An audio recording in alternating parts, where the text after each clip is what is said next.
Ťa zastrelím, hej, ťa zastrelím. Dávaj si bacha.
my body through a new spy satellite. Try to lift a finger, but I don't think I can make the call. So tell me if I move, 'cause I don't feel anything at all. Oh.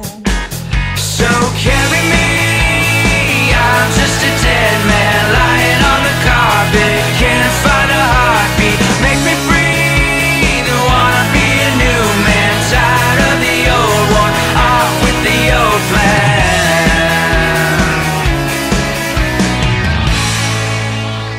A zatiaľ, čo budete rozmýšľať, pozval by som si tu jedného hostia, bez ktorého by sme tu tento príklad nevyriešili. Završeného!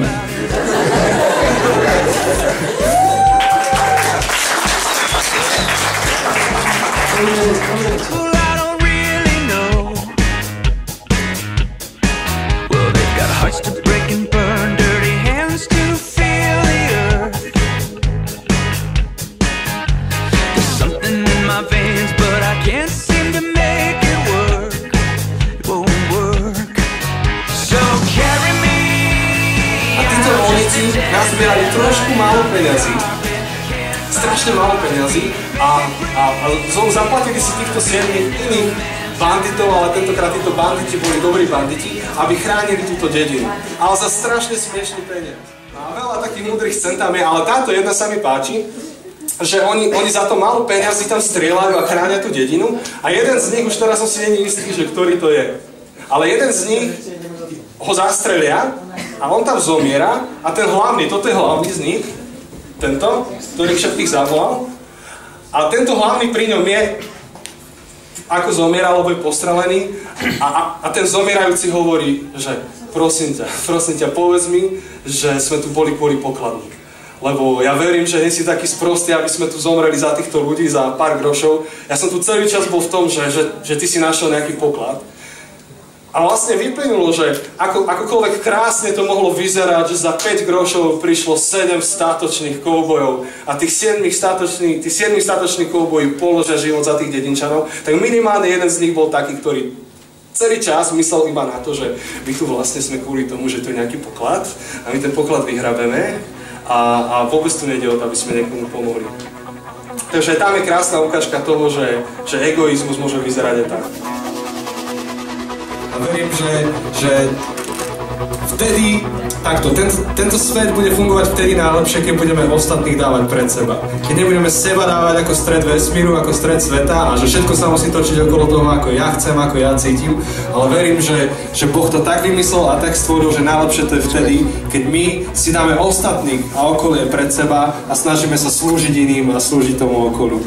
Vtedy je to také, ako to bolo stvorené, ako to má fungovať.